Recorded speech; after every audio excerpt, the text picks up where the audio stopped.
What's up, everybody? In this video I'd like to share how you can have a new boat without paying new boat prices.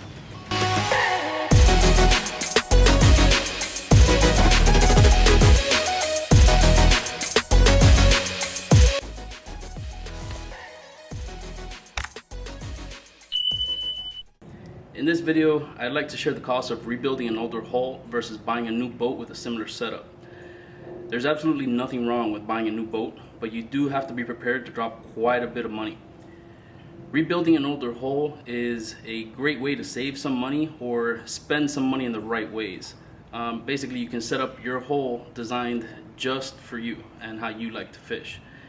Anytime I take my boat out, I get a ton of looks and a lot of questions about it. Everybody's pretty much always stunned when I tell them that it's a 1980. I've done quite a bit of modifications to my boat to have it set up for the way I like to fish personally. So with that being said, there were a lot of costs that were accrued and came into play when I tried to make my aquasport for me. I could have redone my boat and spent about half of what I did to make the boat look really nice, but this was my way and my chance to kind of rig the boat exactly how I wanted it. You don't have to get as in-depth or go as crazy on a restoration as I did on my build, but I'll show you all the mods I did to my aquasport, and I'll be as transparent as possible in the costs associated with it. I'll also share links in the description to the places that did all my work in case you guys want to check them out. Let's take a look. So here she is. This is a Aquasport 222 CCP. This boat has been in my family for quite a long time. My father purchased this boat in 1983 when I was born. At that time, he had a Corvette, which he had to sell because I didn't fit in it. So he ended up buying a Bronco and this Aquasport. Sorry about the vet pop.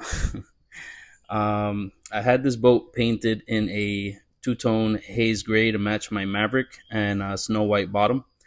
I also had the full interior of the boat painted in snow white also. The work was done by Edilio and his team at A1 Fiberglass in Hialeah. They did a fantastic job with this boat. First, I'd like to show you all the work they did and then share the cost of all that work. So starting here at the back of the boat, the transom was completely closed off and a bracket was added. If you're familiar with these boats, the motor used to be mounted directly to the transom, and then it had a wall that extended inward into the boat about 2 feet, which killed all the walk-around space inside. On the transom, I had some storage built in and a bait well. Here in this picture, you can see the original design of the transom, which is something I definitely had to change because this wall that extends inward was only giving me about 18 inches of clearance between my launcher and that back wall, especially if I had rods inside the rod holders on the launcher. Since they were angled to avoid the T-top, it made it even harder to walk around, so we had to change that. On the transom, I had storage bins added on the port and starboard side, which I can use for trash, tackle boxes, or whatever it is I want. We also had a bait well installed on the transom. This live well can hold just over 20 gallons of water, but that can be adjusted with the height of the overflow that I put on. And here on the front of the transom, we installed some doors as an access hatch to all the equipment we had installed. So as I pan around here, you can now see all the space I have. It just makes fishing super comfortable. Since we took the entire floor off, here you can kind of see some of the work being done. I got into the gas tank. We had a brand new gas tank made. Gas tank was completely sealed, closed off when we installed the new floor.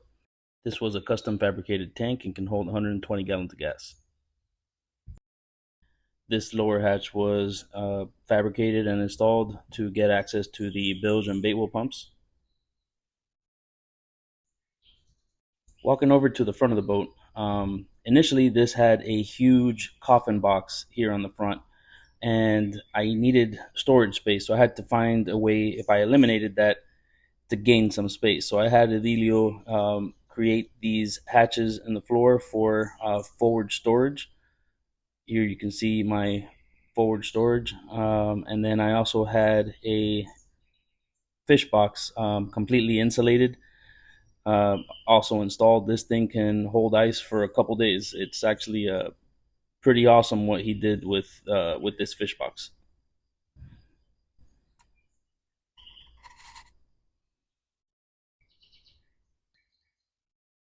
Here on the bow is my anchor storage compartment.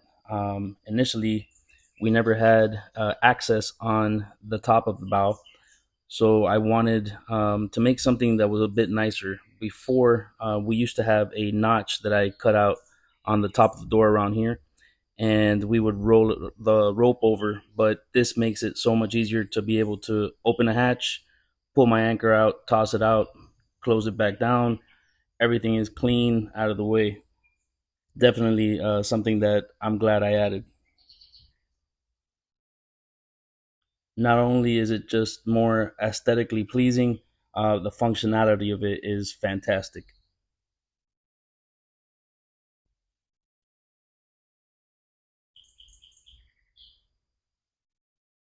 Behind these seats, I used to have openings for storage. They really weren't that functional, so I had Edilio close them off completely. I'll show you here in an image what it used to look like. You can see the two openings here on the port and starboard side. It just didn't make sense to have. So it made more sense to close them off and use this space effectively. For the console, I had Edilio order a Contender console with a forward hatch. This thing has a ton of space for storage.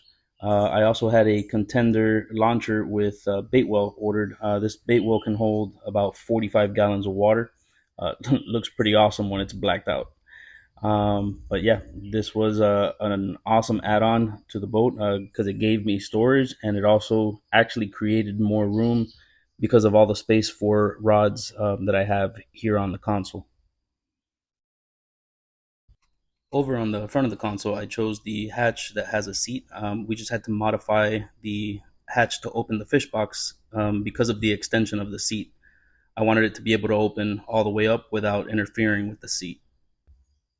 If you guys are familiar with these boats, on the port and starboard side, there was a piece that's separate from the actual boat. This is where the rods mounted. I had these custom molded into the boat. And Edilio did a fantastic job with this. I'll show you now in a second what they actually used to look like. Um, but I mean, these lines are so clean. Did such a good job.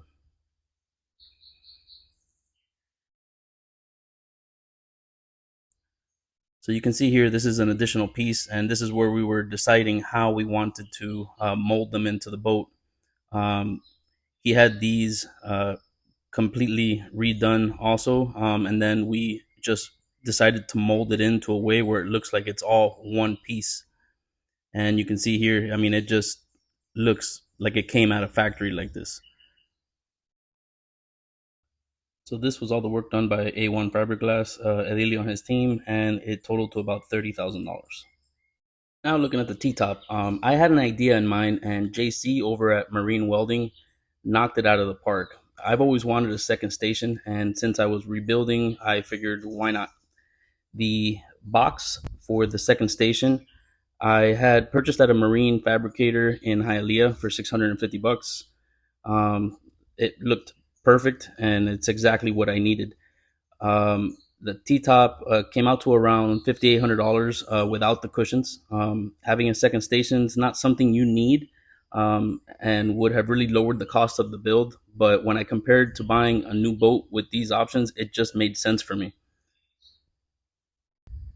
The visibility you get from up here is amazing, and it's just fun to drive. It just gives the boat a completely different feel.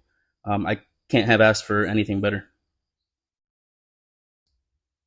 I also had JC fabricate these folding seats for me in the front. These things are awesome. It cost me about $1,500 without the cushions, but they came out great. I mean, when I'm fishing, I can fold them down, they're completely out of the way. And when my family comes out with us, I have that extra seating. Just makes the boat a lot more comfortable. So the custom top and seats came out to roughly $8,000. The cushions in the boat were all made by Edward at Boat Cover Design in Hialeah. These were completely custom seats. The stitch work was amazing.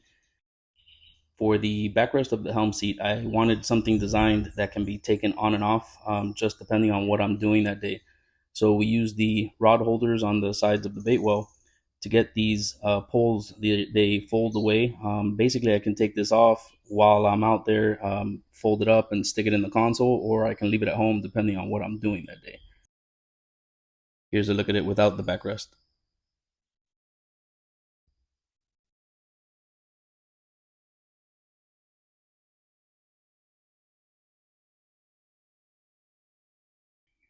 Over to the front of the boat. These are the seats that were completely custom.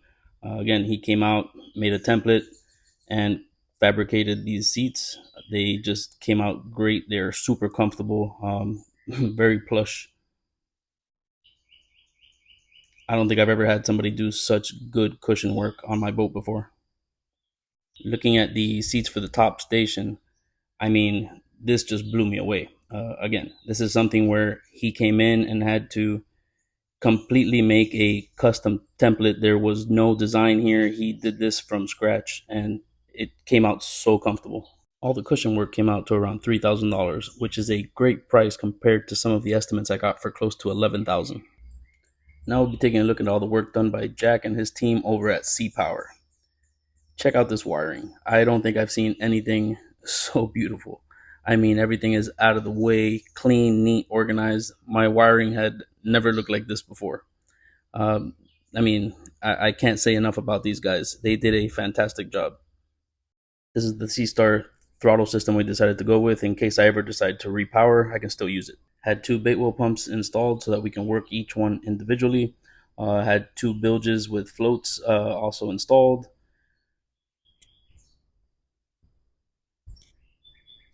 Here in the back compartment, anything that we needed easy access to, we installed here. I have the oil reservoir here since the Evinrude is a two-stroke. The washdown pump is right above. You can't really see it too well.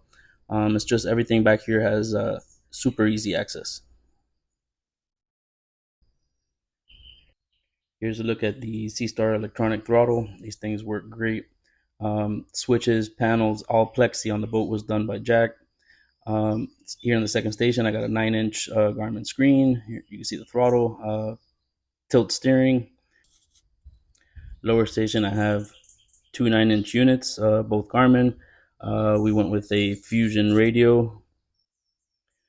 Just the placement of everything, the attention to detail that these guys take. I mean, it's above and beyond. They basically treat the boat like it's their own and they don't want it leaving their shop until the customer is extremely happy. We went with JL audio system all around. I have 4 speakers and a sub.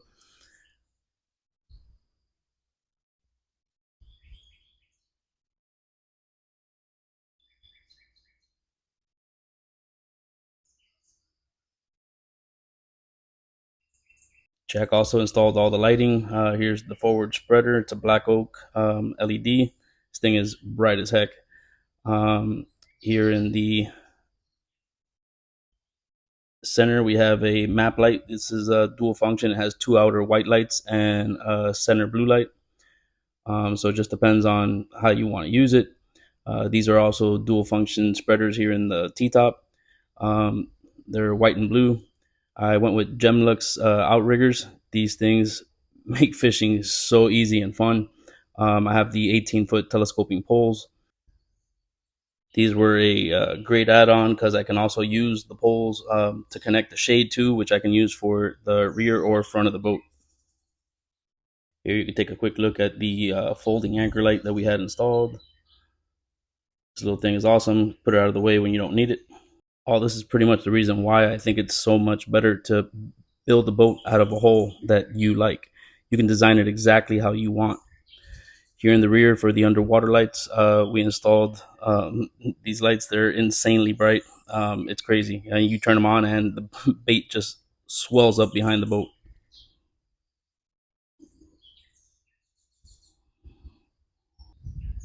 For the power, I chose to stay with my 225 E-Tech. I bought this in 2010 from Jack also. And this motor I have had no issues with. Runs like new. I had him go through it completely when we were doing the build. I mean, completely, as you can see in the pictures. And for the running lights, I chose to use the same ones I have on my Maverick. Jack also had these installed, and the placement was perfect. So in total, all the work done by Jack with all the equipment and parts was right around $37,000. So if you add it all up, I spent somewhere close to $78,000 for a complete restoration. I know there's going to be quite a few people that tell me I'm crazy for having spent so much on an older hull. But again, this is a boat I wanted to restore, and I had it rebuilt how I personally wanted it. Also remember, this was a full restoration down to every bolt. So for some perspective, the base price on a new AquaSport 23 footer is somewhere around $90,000. Base for a new 227 Sportsman, somewhere around $90,000. If you're looking a little higher end, a Contender 24, starting at somewhere around $125,000. So I would have spent at least double, if I'm being conservative, or more if I purchased a new boat and had it set up the way I have my AquaSport set up. So in my opinion, it's definitely worth restoring an older boat versus buying a new one. I was on the higher end of a restoration because I chose to rig the boat the way I did. I could have chosen a simple redo, the floor, gas tank, maybe paint it, keep a single station, and even repower, and I would have come in somewhere around $45,000 to make this boat like new. Some other ways I could have saved money on my build, I could have reused some of the equipment I had before. Like I changed all my rod holders. I mean, everything is new on my boat. I could have done some of the work myself, but I just don't have time to do that. I had all the work done at reputable places that guarantee their work, which seems to have been a great choice for me. For example, I had an issue with my throttle, which was not sending power to, it was not allowing power to get to my motor. Could not turn my boat on. Took it over to Jack at Sea Power. He had me back on the water within a couple days. So hopefully y'all enjoyed the video. Maybe it helped you if you're deciding whether to restore or purchase a boat. Please remember to like and subscribe. Catch you on the next one.